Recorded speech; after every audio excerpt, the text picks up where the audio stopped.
Je dois vous faire un aveu.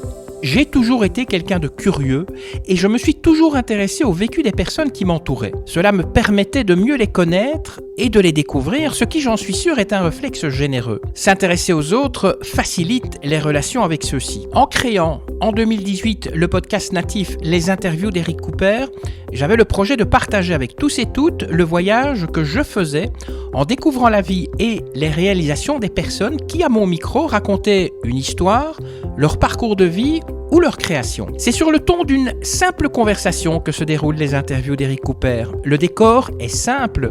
La terrasse d'un café, un musée, un parc, une gare. L'ambiance parfaite pour permettre à la conversation de se dérouler aisément.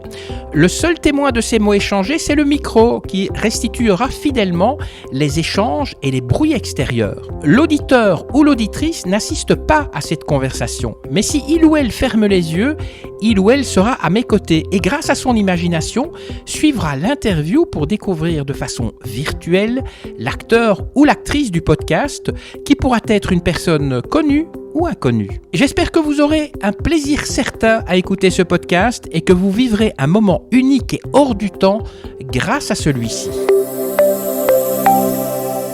L'actrice du podcast d'aujourd'hui s'appelle Tania. Une partie de sa vie, elle l'a passée à exercer le métier de TDS, autrement dit de travailleuse du sexe. Et dans ce podcast, elle parle de ce qu'elle a vécu.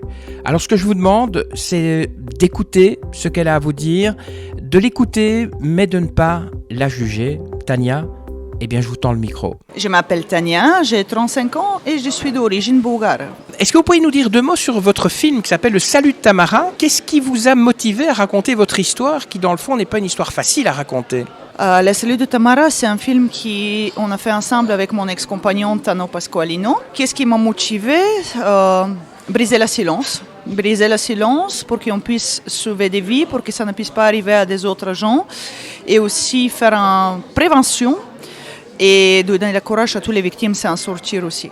Mais cette histoire, est-ce que vous pourriez un peu la partager, puisque c'est une histoire que vous racontez dans votre film ? C'est l'histoire c'est la période pendant laquelle j'étais dans l'emprise de la traite des êtres humains. J'ai été victime de mon proxénète. Et aussi, c'est l'histoire de ma maman qui était victime de la violence conjugale. En fait, cette histoire aussi rencontre l'histoire de toutes les filles que j'ai connues pendant que j'étais dans le milieu de la prostitution. Est-ce que dans ce film, il y a un message ? Il y en a plusieurs messages à passer. En fait, dès le départ jusqu'à la fin, dans le film, on parle comment on tombe dans les pièges, comment on peut s'en sortir, qu'est-ce qu'il faut faire, qu'est-ce qu'il ne faut pas faire, et comment on peut retrouver le courage et briser la peur. Alors, ce film, est-ce que vous avez eu des difficultés à le réaliser ? Oui, on a eu quelques difficultés. Tout d'abord parce que c'était notre propre production. On a fait tout avec nos propres moyens et la technique qu'on avait, alors ce n'est pas toujours évident. Après ça, on a eu, pour le moment actuellement, on a des difficultés de diffuser le film parce qu'il n'y en a pas beaucoup de cinémas qui ont le cœur ouvert pour projeter le film dans leur établissement. Et aussi, vu que c'est un projet bénévole au niveau des finances, on n'a pas assez de budget pour qu'on puisse faire une belle promotion et les promouvoir. Pourquoi c'est important pour vous de mettre en avant et en lumière aussi la question de traite des êtres humains et de la violence envers les femmes ? Parce qu'en 2023, je trouve qu'il y en a beaucoup de choses qui ne vont pas. Et je trouve qu'il y en a beaucoup de gens qui ne parlent pas. Or, quand on parle de ça, c'est tabou, on ne doit pas parler, c'est mal vu, c'est maltraité. Il existe des gros problèmes. Il existe des gros problèmes parce qu'il y a des jeunes filles qui tombent dans les pièges. Et je vois qu'il n'y a personne qui bouge, il n'y a personne qui ne fait rien. Et je trouve qu'il faut arrêter, il faut parler librement et surtout il faut arrêter de juger. Quelles sont les réactions du public lorsqu'ils viennent voir ce film ? Est-ce qu'ils par après ils viennent vous voir ou est-ce que vous pensez que ça a vraiment un impact sur eux ? Déjà, avant qu'encore le film sorte, moi et Tano, on a reçu énormément de messages de soutien, énormément de partage. Par exemple, la bande-annonce de différents teasers. Encore, les gens, ils n'étaient même pas vu le film. Après l'avant-première qu'on a fait à Cinéma Aventure à Bruxelles, on a eu tout à fait 100% des commentaires positifs. Le film était difficile pour certains gens de regarder parce qu'il y a des choses qui se passent, c'est la réalité. Et aussi, on a reçu beaucoup de messages après ça pour félicitations, pour soutien. Et il y en a beaucoup de femmes qui sont victimes ou ils ont dans le cas de besoin, qui ont me contacté aussi pour partager. Parce que je trouve que, vu que ces femmes-là, elles ont peur, parce que déjà, certaines forces de l'ordre, ils font rien pour les aider.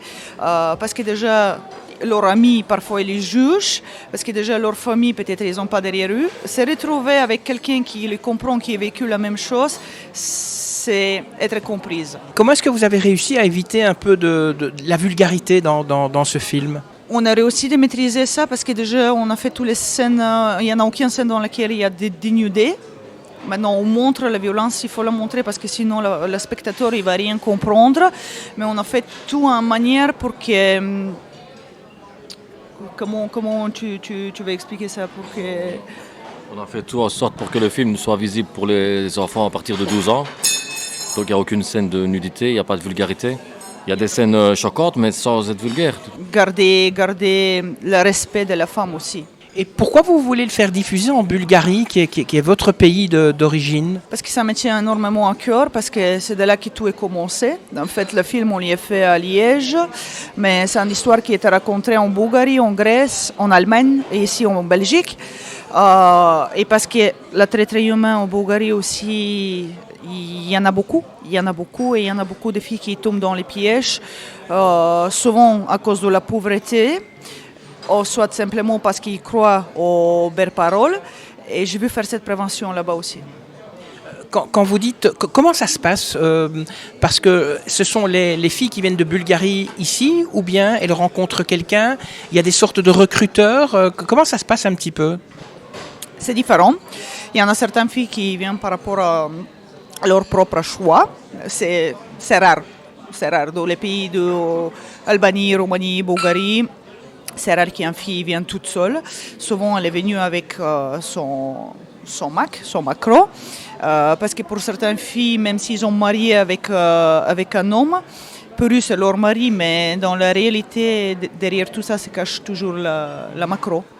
Parce que je trouve que si quelqu'un ne travaille pas, et la fille elle travaille ce métier, elle partage tout son argent avec lui, ce n'est pas son amoureux, voilà. Alors, pourquoi vous n'avez pas dit non ? Les gens vont vous dire, mais on peut dire non quand même lorsqu'on vous fait la proposition. C'est différent, parfois il y a une proposition, mais parfois il y a un piège derrière. Tout dépend le cas. Maintenant, il faut savoir que quand quelqu'un fait une proposition, c'est souvent à quelqu'un qui est faible. Il y a des filles qui sont très très pauvres en Bulgarie, dans le sens qu'ils vivent dans des petites maisons dans lesquelles la toilette est toujours à l'extérieur, leurs parents ils n'ont pas à manger.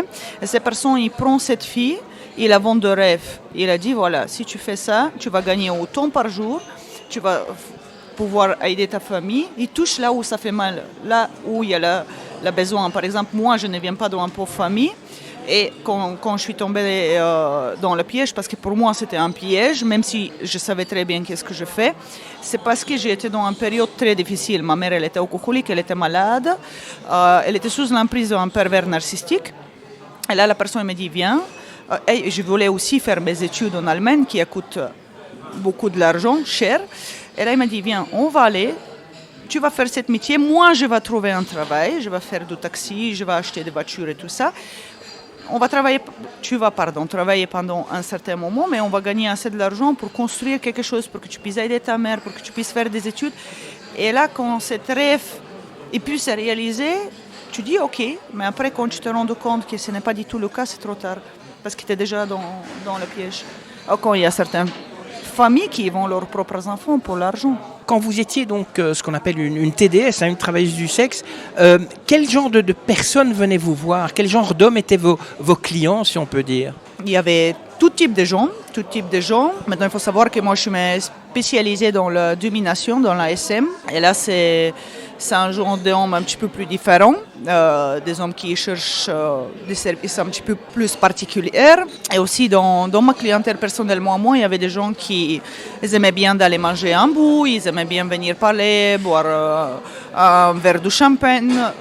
J'ai eu la chance d'avoir des clients respectueux parce que ça c'était quand j'étais toute seule, je pouvais choisir. Maintenant il faut savoir que quand une fille est sous l'emprise d'un macro, elle ne peut pas toujours choisir parce qu'elle a besoin de gagner l'argent pour qu'il puisse les ramener le soir ou le matin. Parce que si elle ne la ramène pas assez, là, elle va se faire frapper. Vous avez été victime de violences aussi? Oui, à plusieurs fois. En fait, pendant tout le temps que j'étais avec lui, j'ai été tout le temps frappée. Et n'importe combien j'ai gagné, même si j'ai gagné 50 euros, 100 euros, 500 euros, il n'était jamais content. Justement, vous parlez de combien est-ce que peut gagner une fille comme ça en se prostituant? Tout dépend de la fille, tout dépend où elle est, et tout dépend le choix de la cliente qu'elle fait.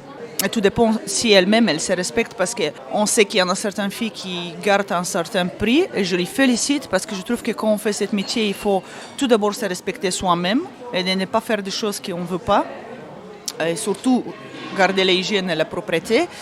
Mais il y en a des autres filles qui voilà, ils ne se respectent pas autant, ou simplement ils pensent que s'ils baissent les prix, ils peuvent gagner plus, mais ce n'est pas vrai. Alors aujourd'hui, c'est un milieu que vous avez complètement quitté, mais comment est-ce que vous avez fait pour vous en sortir? Est-ce qu'il y a eu quelqu'un qui a tendu la main, ou bien un jour vous avez dit j'en ai ras-le-bol, j'arrête tout? Déjà, quand j'ai dénoncé mon macro, je savais que je ne vais pas faire ce métier toute ma vie. J'ai fait la déposition et depuis là, je devais déjà arranger mes papiers parce que j'avais des problèmes avec la police locale au niveau du papier. Je devais faire d'abord les papiers, trouver quelqu'un qui peut faire un contrat. Et de là, je devais choisir qu'est-ce que je vais faire pour la suite. Je voulais faire l'armée, mais malheureusement, ça n'a pas été. Et de là, je me dis, ok, tu fais des activités physiques depuis toute petite, parce que j'étais sauveteur à la mer, je fais la natation haut niveau, du jet ski extrême. Je me dis, pourquoi pas te lancer dans le sport, dans le coaching personnalisé. Et de là, je continue de travailler pendant encore 1 an et demi. Et j'ai commencé à payer mes formations pour devenir coach personnel. Mais là, j'ai quitté aussi Rue des Scott et j'ai commencé à travailler dans des salons privés. Parce que comme ça, j'étais plus en mode privé et pas exposé devant une vitrine. Est-ce qu'il existe des associations ou des groupes qui aident justement les TDS, que ce soit des filles ou des garçons qui sont en activité, ou bien celles qui essayent de s'en sortir? Oui, il y a Espace Paix, il y a Utsopi, il y a des autres associations qui peuvent surtout expliquer par rapport au travail. Par exemple, la fille peut aller faire certains tests si elle a des doutes par rapport à sa santé ou quoi que ce soit. Ils peuvent la donner des mains pour des papiers, pour l'aider pour les papiers, ou aussi pour sa protection si elle est victime de la traite humaine. Ils peuvent la mettre en abri. Oui, il existe des associations comme ça. Comment est-ce que vous avez trouvé le courage de partager votre histoire, en fait? Quels ont été les défis que vous avez dû surmonter? Il y avait beaucoup de défis. Tout d'abord, c'est d'exposer ça à le monde entier, parce que j'avais beaucoup de mes amis qui, à part les plus proches, qui ne savaient pas du tout. Il y avait beaucoup de mes collègues qui ne savaient pas du tout. Et ils ont appris tout ça. Aujourd'hui, actuellement, quand je fais la recul en arrière, je vois que beaucoup de ces gens qui n'ont pas su comprendre, ils n'ont plus dans ma vie. Et tant mieux, parce que je n'ai pas besoin de gens comme ça. Il y a eu beaucoup Allez, pas beaucoup, mais je peux dire qu'il y a eu quand même des retours pas positifs, notamment de gens autour de moi qui ils ont maltraité dans tout le monde. Mon compagnon aussi, mon ex-compagnon, il y a eu quelques retours aussi de la part de sa ex-belle-famille, de ses collègues, voilà. C'est encore une fois la preuve que les gens ils ont très peu de compétences par rapport à la réalité. Alors il faut savoir que la Belgique a été le premier pays européen à dépénaliser le travail sexuel. C'était en juin 2022. Vous vous battez avec une association qui s'appelle Utsopi pour que les TDS, les travailleurs ou travailleuses du sexe, soient un peu des travailleurs et des travailleuses comme les autres. Il faut savoir qu'il y a 95% de femmes qui sont prostituées. Alors Utsopi, c'est quoi exactement? Utsopi, c'est une association qui protège les travailleurs et travailleuses du sexe, une association qui guide ces gens-là, une association qui veut trouver des lieux dans lesquels la femme ou l'homme peut exercer ce métier en toute sécurité. C'est en fait, imaginez comme un... Comment on appelle ça encore Comme un syndicat? Pas vraiment un syndicat, mais entre guillemets un syndicat de toutes ces femmes-là, un soutien, quelqu'un qui... Il y a le contact entre les politiciens, les communes et les filles, les patrons de bar. En fait, c'est le réseau où chacun ils peuvent aller dire, par exemple, ça y va, ça y ne va pas, et où ils peuvent se retourner, par exemple, vers les politiciens, vers les organes compétents, la police, pour trouver des solutions. Et vous utilisez votre expérience pour aider d'autres TDS à ce moment-là? Exactement. Il faut savoir que Utopie, ce n'est pas une association qui travaille contre la travailleuse du sexe. Non. Dans Utopie, il y a des travailleuses du sexe qui ont se réunis, qui ont se associés pour qu'ils puissent aider les autres travailleuses du sexe. Parce que vu que le métier maintenant est reconnu, de toute façon, reconnu ou pas reconnu, la prostitution, elle va exister toujours parce que c'est un des plus vieux métiers. Tant qu'on est, on a une reconnaissance, mais pour qu'on puisse faire bien les choses. Par exemple, il y en a certaines origines de filles, comme les Albanaises, qui aimeraient bien travailler. Ils ont besoin de travailler, ils ont ici. Mais malheureusement, on n'a pas un arrangement au niveau de leurs papiers. Et je trouve qu'il faut trouver des solutions, parce que si ils ont leurs papiers, ils vont payer leurs taxes. On est bien d'accord, ils vont payer leurs cotisations.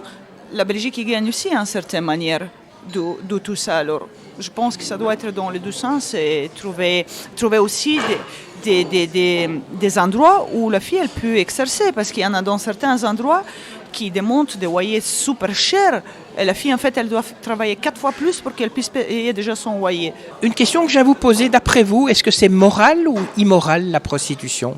Tout ça dépend. C'est quoi la morale pour chacun? Le point de vue de morale à chacun. Mon point de vue de morale à moi, ce n'est pas le point de vue de morale à beaucoup des autres gens. Pour moi, la morale, c'est quoi? Je fais quelque chose pour moi sans que personne ne m'oblige. Je me respecte, je respecte mes valeurs, je respecte mes principes. Si j'ai ça, pour moi, oui.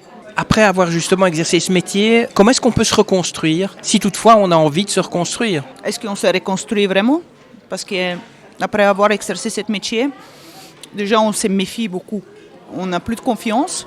Déjà le côté masculin, parce qu'on voit beaucoup de choses, beaucoup des hommes qui viennent, on voit qu'il y en a certains qui ont leur famille, leurs enfants, voilà. Et après ça, quand on doit se mettre avec quelqu'un, on se dit, est-ce que je peux faire confiance?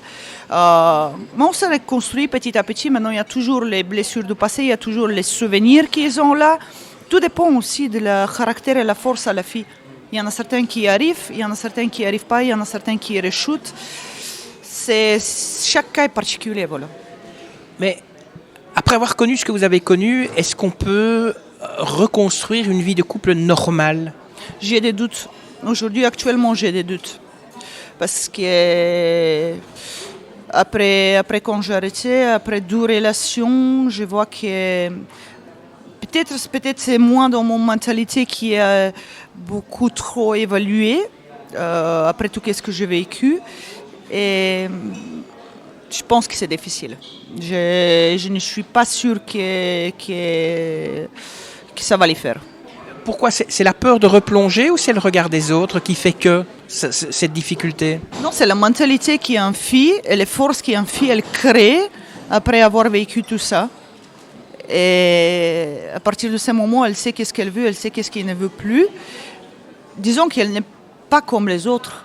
Et un homme, pour qu'il puisse la comprendre, pour qu'il puisse vivre avec une fille comme ça, il faut de la force aussi, beaucoup de force. Parce qu'il y a des blessures du passé, parce que quand, par exemple, lui, il va lui dire parfois je vais aller travailler, peut-être elle va se demander oui, est-ce qu'il vraiment il va aller travailler? Parce qu'une fille qui est travailleuse de sexe, elle peut comprendre quand il y a un mensonge. Elle détecte les... Parce qu'imaginez que voilà, j'ai fait avant un rendez-vous avec un client, son téléphone était à côté, c'est sa femme. Ah, qu'est-ce que tu fais, chérie? Je suis au travail, voilà, je finis bientôt. Et ce n'était pas le cas. En fait, on devient beaucoup plus méfiant. On construit aussi un carapace vers le monde extérieur, parce que le monde extérieur, il traite la travailleuse du sexe très mal, très méchamment. Moi, je regarde certains commentaires dans les réseaux, dans certaines de mes interviews. C'est dommage qu'elle n'est plus dans le marché, c'est elle qui lui est méritée. Et là, tu te fais un carapace, en certaine manière. Tu deviens méfiant. Vous avez peur de replonger? Pour replonger, je ne peux pas dire replonger. Si je replonge, c'est de trouver encore un macro. Non, de ça, je n'ai pas peur. Mais si un jour, voilà, je suis dans un cas dans lequel j'ai vraiment besoin de trouver une solution, imaginez que je suis malade et ma vie est en danger, ou la vie, même à mes chiens que j'adore, là, peut-être je retournerai, mais pour mon compte, et je sais qu'est-ce que je fais, et je sais qu'est-ce que je ne fais pas. Même si vous êtes en couple, vous retourneriez donc... vous redeviendriez, alors c'est peut-être indiscret comme question, mais vous redeviendrez TDS? Maintenant qu'on est en couple, c'est un petit peu plus différent, mais à un moment donné, si ça arrive quelque chose, un bouleversement de notre vie et on n'a pas l'autre choix, ou soit il faut trouver une solution, ou soit, voilà, imaginez qu'un TDS et un enfant qui est malade, ok? Et cet enfant il a besoin par exemple de 30 000 euros pour se faire opérer. C'est sa maman. Qu'est-ce qu'il va faire? Bien sûr qu'elle va faire ses choix-ci. Alors, pour moi, ce n'est pas replonger, pour moi, c'est trouver solution en cas d'urgence pour X temps pour que tu puisses t'en sortir. Voilà, moi aujourd'hui, j'ai besoin d'un gros somme de l'argent pour que je puisse aller me faire opérer en Espagne, parce que sinon je risque soit d'être définitivement paralysé ou soit de faire un arrêt cérébral. Je ne peux pas retourner parce que je suis malade. Mais si j'avais besoin de cette somme d'argent en temps normal quand je n'étais pas malade, pour quelque chose qui est vraiment grave, oui, je retournerai. Et si mon conjoint ne comprend pas, malheureusement, je ne sais rien faire. Pourquoi? Parce que là, c'est vital, c'est urgent. Voilà. Maintenant, chez certaines autres filles, c'est ça le problème, que quand ils quittent ce métier, ils doivent trouver un travail, entre guillemets, normal, avec un salaire normal. Et chez certains autres, il y a un autre problème, c'est qu'ils ne peuvent pas s'adapter à la nouvelle manière de vivre et d'arrêter un petit peu les sorties, achat des vêtements et tout ça. Non, pour moi, ça ce n'est pas un problème. Je peux vivre tranquillement comme tout à fait normalement. Voilà. Est-ce qu'il y a un message que vous avez envie d'adresser? Et ça, c'est la dernière question. Un message que vous avez envie d'adresser à ceux qui nous écoutent? Je peux les construire pour 2 secondes. Je veux passer un message tout d'abord à les gens qui jugent les travailleuses de sexe. Qu'est-ce qu'elle vous dérange? Qu'est-ce qu'elle a fait pour que vous jugez? Est-ce que vous êtes au courant de ça? Qu'est-ce qui se passe? Est-ce que vous connaissez les milieux? Est-ce que vous savez qu'est-ce qui se passe à travers de ça? C'est une personne qui travaille comme tous les autres, il doit être respecté. Je veux passer un message à tous les travailleuses de sexe. Si vous faites ce métier, faites-le pour vous-même. Il existe des associations qui peuvent vous aider. Ne faites pas ça pour rien. Gardez votre respect pour vous-même, votre propriété et même vos prix parce que c'est important. Et je voulais aussi dire que commencer de parler, briser le silence pour des thématiques qui apparemment ils ont tabou, c'est sauver des vies et aider des gens qui ils ont dans le besoin. Ça y est, c'est fini. Merci Tania d'avoir répondu à mes questions et d'avoir parlé avec sincérité. Je rappelle donc que si vous souhaitez peut-être en savoir un petit peu plus, Tania a réalisé un film qui s'appelle Le Salut de Tamara, un film qui raconte son histoire.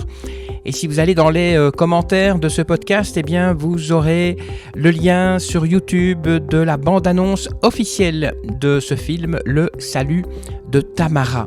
Alors, avant que vous ne partiez, vous les auditeurs, eh bien, n'hésitez pas, bien sûr, à liker le podcast. N'hésitez pas aussi à le commenter et à le partager. Et puis, n'oubliez pas de vous abonner, comme ça, vous serez tenu au courant de la parution du prochain podcast. Sur ce, je vous quitte. Merci de votre bonne attention. Que la force soit avec vous et avec tous les autres. Et à très bientôt.